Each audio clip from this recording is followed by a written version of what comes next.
E aí, beleza? No vídeo de hoje eu preparei um tutorial bem legal explicando como fazer essa sombra que você está vendo aqui do lado. Eu vou te mostrar como em um layer você consegue utilizar isso e poder deixar editável essa composição e utilizar para outros trechos que você precisar. A técnica é um pouquinho mais avançada, né? Então se você está começando, talvez você tenha um pouco de dificuldade, mas no geral vai dar para fazer e executar tranquilamente. Vamos para o vídeo! Basicamente, para a gente começar, eu só preciso de um texto e um fundo, que você pode botar o fundo da cor que você quiser. Esse nada mais é do que uma composição de efeitos. Então nós vamos montando até chegar nesse processo. Para o primeiro efeito, nós vamos utilizar agora um carinha chamado Minimax. Ele vai ser responsável justamente por fazer a sombra. Daí, se eu aumentar aqui, ó, não vai acontecer nada, então venho aqui e mudo para Alpha e Color. Então, quando eu aumentar o raio, olha, ele já vai estar fazendo alguma coisa.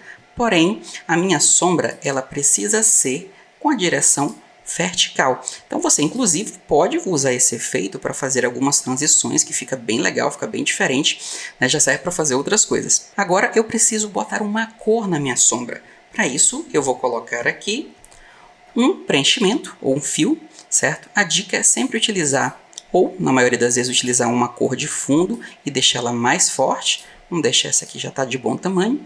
Daí, olha, tá legal, mas eu não consigo ver o meu texto. E para que eu consiga verificar o que está aqui, eu vou utilizar um novo efeito chamado CC Composite. Ou seja, ele vai me mostrar tudo que está por trás disso aqui. A primeira parte da sombra está feita, agora a gente vem para a parte mais difícil do processo. Que seria o quê? Eu preciso que essa sombra ela não fique para os dois lados e sim daqui para baixo. E para que isso aconteça, eu vou utilizar um efeito bem antigo chamado Transform. Tá? Ele é muito parecido com o Transform que já existe aqui. Olha, lembra que nós já temos esse Transform aqui? A gente também pode utilizá-lo como um novo efeito. Tá? E por que eu vou utilizar ele? Porque eu vou trabalhar na característica de posição.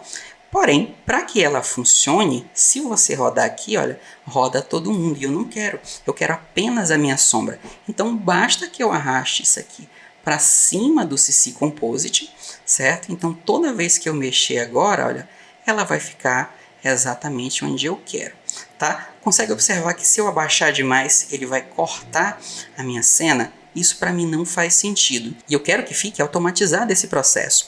Daí, a gente vai utilizar um artifício agora um pouquinho mais difícil, mas que é simples depois que você entende, que é o seguinte: eu vou abrir as propriedades aqui de Transform e dentro da posição eu vou dizer para ele o seguinte: olha, eu quero ficar com esse Minimax aberto e essa posição eu vou usar uma pequena expressão onde eu vou isolar x e y. Basicamente, essa primeira propriedade é referente a x e essa segunda referente a y. Então, eu vou digitar aqui x, vai ser igual a quem? O valor dele mesmo não vai ser alterado. Então basta eu clicar e arrastar, daí eu boto ponto e vírgula e vou para a próxima linha. E agora que vem a parte legal. O y vai ser igual a exatamente esse valor dele, porém eu vou somar com o valor do Minimax, que é o valor do raio. Então, o que vai acontecer? Eu vou botar aqui um ponto e vírgula, vou botar mais uma linha e para terminar essa expressão eu só preciso sintetizá-la dizendo que x, vírgula y e o after já entende que isso aqui já vai estar calculado. Então, quando eu clicar aqui fora, olha a mágica acontecendo.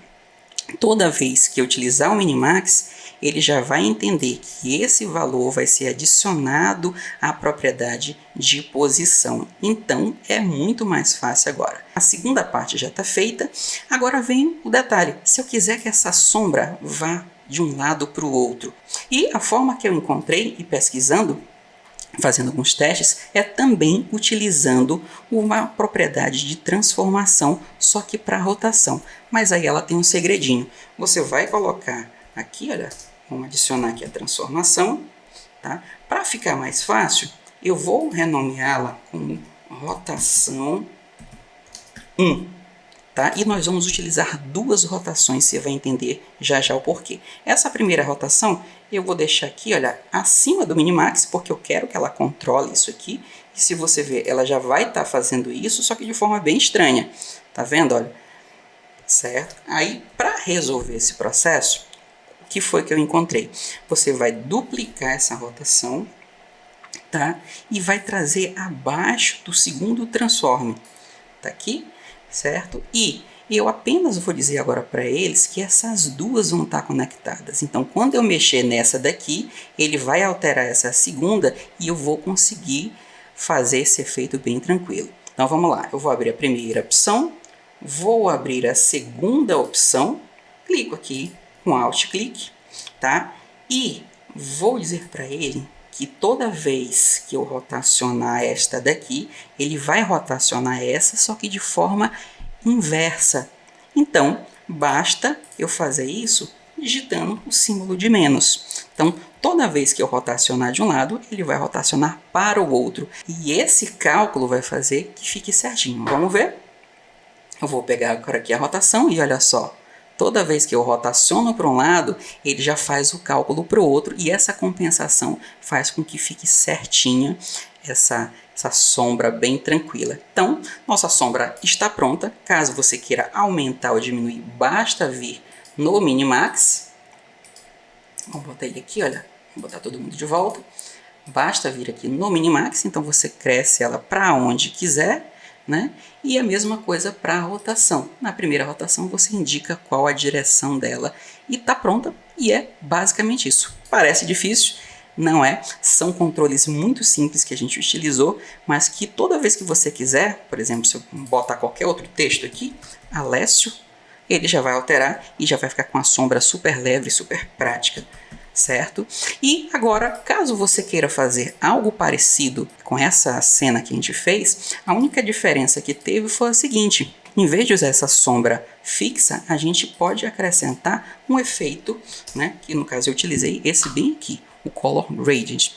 Porém, consegue observar que ela fica para todo mundo. Então você vai configurar da melhor forma que achar e tudo, e daí basta colocar acima do CC Composite. Então ele já te mostra esse processo, né? Nesse segundo exemplo aqui, a única coisa que eu acrescentei foi um novo layer, onde eu coloquei aqui apenas uma transiçãozinha e coloquei um noise para dar esse acabamento mais sofisticado, mas aí fica a seu critério, fica do jeito que você achar mais interessante. Lembrando que essas duas vão estar disponíveis, tanto o exemplo 1, né? Aqui eu apenas acrescentei um efeito de escala, que isso aqui é bem mais básico, é bem mais tranquilo, né? E eu vou deixar para vocês poderem estudar e ver se deu certo aí com vocês. Achou difícil? Achou tranquilo? Achou fácil? Me conta aqui embaixo como é que foi, se você conseguiu fazer, e depois compartilha lá comigo no Instagram o que você fez, como é que foi seu projeto. Qualquer dúvida, estamos por aqui e até o próximo vídeo.